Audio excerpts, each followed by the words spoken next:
ეს იქცა კონფლიქტად, სადაც ამერიკამ და ევროპამ შეძლეს უკრაინა პროქსი ძალად გამოეყენებინათ რუსეთის დასასუსტებლად. როგორც თავად ფრონტზე, ისე ზოგადად მისი ეკონომიკისა და სამხედრო პოტენციალის თვალსაზრისით. და მიაღწიეთ ამას, ანუ რაში გამოიხატება წარმატება. რეალურად ჩვენ ეს ვერ შევძელით. ჩემი აზრით, რუსეთი ამ ყველაფრიდან დასუსტებული არ გამოსულა. მისი ეკონომიკა ბევრად უფრო მდგრადი აღმოჩნდა, ვიდრე უმრავლესობა ელოდა.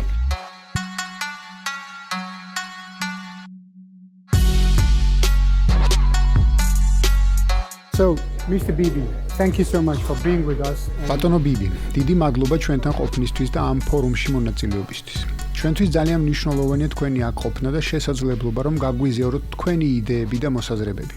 პირველ რიგში მსურს მოკლედ ვისაუბროთ პროქსი ომებსა და ახალი მრავალპოლუსიანობის შესახებ. იმაზე თუ როგორ შეიძლება იქცეს ეს ახალი პროქსი ომების მაპროვოცირებელ ძალად და რატომ. ფაქტია რომ ერთპოლუსიანი მსოფლიო წესრიგი იყო მიზეზი რუსეთსა და დასავლეთ შორის უკრაინაში დაწყებული კონფრონტაციისა. თუმცა ყველაზე მნიშვნელოვანი რაც ყველას ესმის არის ის რომ დიდ სახელმწიფოებს შორის პირდაპირ მასშტაბური ომი მით უმეტეს გლობალური ბირთვული ომი შეუძლებელია.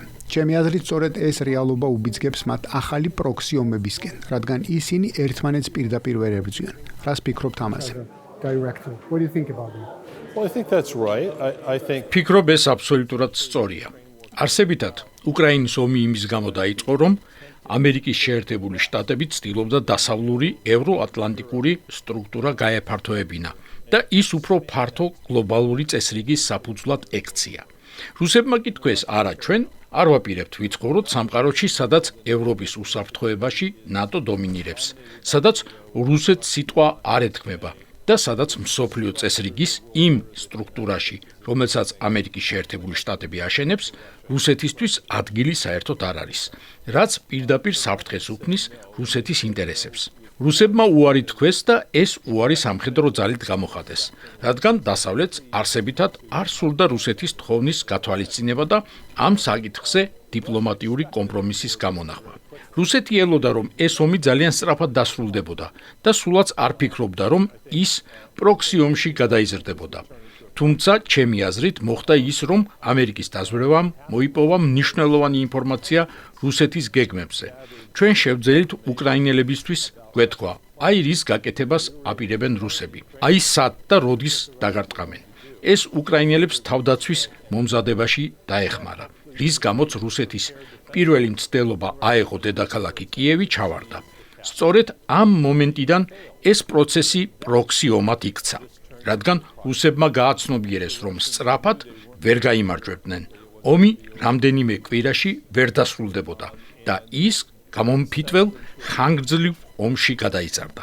ეს იქცა კონფლიქტად, სადაც ამერიკამ და ევროპამ შეძლეს უკრაინა პროქსი ძალად გამოეყენებინათ რუსეთის დასასუსტებლად. როგორც თავად ფრონტზე, ისე ზოგადად მისი ეკონომიკისა და სამხედრო პოტენციალის თვალსაზრისით. How did you achieve that? და მიაღწიეთ ამას, ანუ რაში გამოიხატება წარმატება. we did actually. I think რეალურად ჩვენ ეს ვერ შევძელით. ჩემი აზრით, რუსეთი ამ ყველაფრიდან დასუსტებული არ გამოსულა. მისი ეკონომიკა ბევრად უფრო მდგრადი აღმოჩნდა, ვიდრე უმრავლესობა ელოდა. მისი სამხედრო მანქანა კი პირიქით გაძლიერდა. რუსებმა აამოქმედეს საომარი ეკონომიკა, რომლის პირობებშიც ისინი ყოველთვიურად იმაზე მეტს საარტილერიო ჭურს აწარმოებენ, ვიდრე უკრაინა. ევროპა და ამერიკის შეერთებული შტატები ერთად აღებული. ასე რომ დასუსტებაზე გათვლილი ეს გეგმა ჩავარდა. თუმცა სტრატეგიულად ეს ომი რუსეთისთვის მაინც წარუმატებელია, რადგან ამან გამოიწვია რუსეთის სრული მოწყვეტა დასავლეთისაგან და გააძლიერა მისი დამოკიდებულება ჩინეთზე. რუსებს კი ეს არ მოსწონთ. მათ სურთ იყვნენ დამოუკიდებელი დიდი ძალა.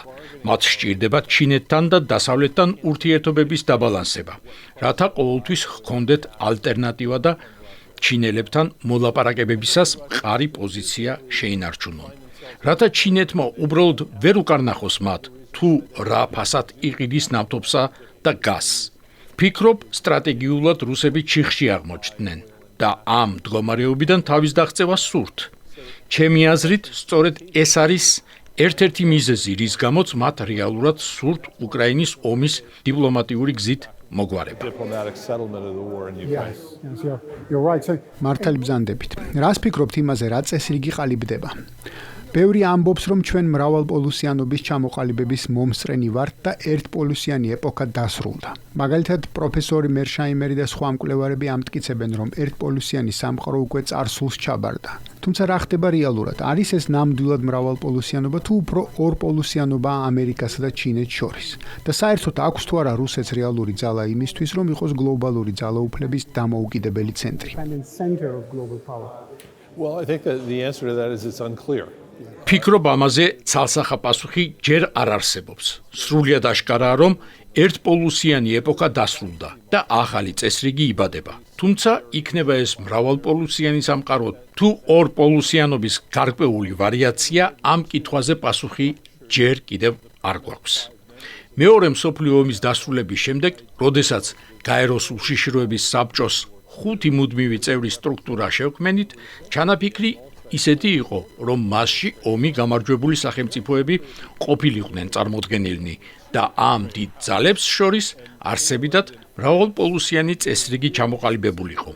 თუმცა ძალიან სწრაფად გამოიკვეთა, რომ რეალურად მხოლოდ ორი დიდი ძალა არსებობდა. ბრიტანეთი და საფრანგეთი კი ფაქტობრივად ამერიკის შეერთებული შტატების გვერდითი მოკავშირეები იყვნენ. ჩინეთი ძალიან დასუსტდა და საბოლოოდ აღმოსავლური სამყაროს ნაწილი გახდა. შედეგად მრავალპოლუსიანობის ნაცვლად ორპოლუსიანი წესრიგი მივიღეთ. იგივე შეიძლება მოხდეს დღესაც, თუმცა ეს სულაც არ არის წინასწარ განსაზღვრული. ეს ნაწილობრივ დამოკიდებული იქნება იმაზე, შეძლებს თუ არა ევროპა მის წინაშე არსებულ გამოწვევებთან გამკლავებას. ნაწილობრივ კი იმაზე, შეძლებს თუ არა რუსეთი უკრაინის ომის დასრულებას. ეკონომიკური ზრდისა და დინამიკის აღდგენას და იმ დიდ ძალად ქცევას, როგორც მას სურს. ჩემი აზრით, რეალურად თავად ამერიკის შეერთებული შტატების ინტერესებში შედის, რომ რუსეთი ერთ-ერთი ასეთი დიდი ძალა იყოს, რადგან სხვა ალტერნატივა რუსეთის ჩინეთთან ალიანსია, რაც ჩვენთვის ნამდვილად არ არის კარგი. Alliance with China, I don't think that's good. ეს ამერიკის პერსპექტივიდან ნამდვილი კოშმარია. From the US perspective. Yes. And finally, what do you think since the 4 years of this war in Ukraine? და ბოლოს, როგორ ფიქრობთ, უკრაინის ომის დაწყებიდან 4 წლის შემდეგ, როგორია დასავლეთის საბოლოო მიზანი? ფიქრობ, ამ კონფლიქტში ყოველთვის არსებობდა განსხვავება ამერიკისა და ევროპის საბოლოო მიზნებს შორის. სავარაუდოდ ისინი არც ისე ერთიანნი არიან ამ მიზნების გააზრებაში. როგორია თქვენი ხედვა, რა არის მათი საბოლოო მიზანი ამ ომში? In your point of view, what their end game in this war? ფიქრობ, ამერიკის ინტერესებში ძალიან მყარად შედის ამ ომის კომპრომისული შეთანხმებით დასრულება. ისეთი შეთანხმებით, რომელსაც რუსეთიც მიიღებს და რომელიც დაიცავს უკრაინის სუვერენიტეტსა და მის შესაძლებლობას აღდგეს, რეაბილიტაცია გაიაროს და იარსებოს როგორც სიცოცხლის უნარიანმა დამოუკიდებელმა სახელმწიფომ. ევროპას კი ჩემი აზრით ეს პერსპექტივა აშინებს. ევროპელები შიშობენ, რადგან ევროპა ყოველთვის ფოკუსირებული იყო გაფართოებაზე, ის ორიენტირებული იყო იმაზე, რომ ყოფილიყო მარეგულირებელი ორგანო, აეღო ევროკავშირის კანონები და ღირებულებები და ისინი აღმოსავლეთით განევრცო. უკრაინის ომის კომპრომისული დასასრული კი ამ მიზანს წერტილს დაუსვავს. შედეგად ევროპა საკუთარი თავის წინაშე აღმოჩნდება კითხვით, მაშინ რა ვართ ჩვენ? თუ აღარ ვაფართოებთ ევროკავშირის საზღვრებს და აღარ ვავრცელებთ ჩვენს ღირებულებებს, სხვა რა უნდა ვაკეთოთ? ეს კითხვა ევროპისათვის საფრთხის შემცველია. სწორედ ამიტომ მათ არ სურთ ამ ომის კომპრომისული დასასრული და ურჩევნიათ სტატუს კვო, რაც შეიძლება დიდხანს გააჭიანურონ. მიმაჩნია, რომ ეს შეცდომა, თუ ეს ომი მალე არ დასრულდება, ეს საბოლოოდ ძალიან მძიმედ დააზარალებს თავად ევროპას. War doesn't come to an end soon.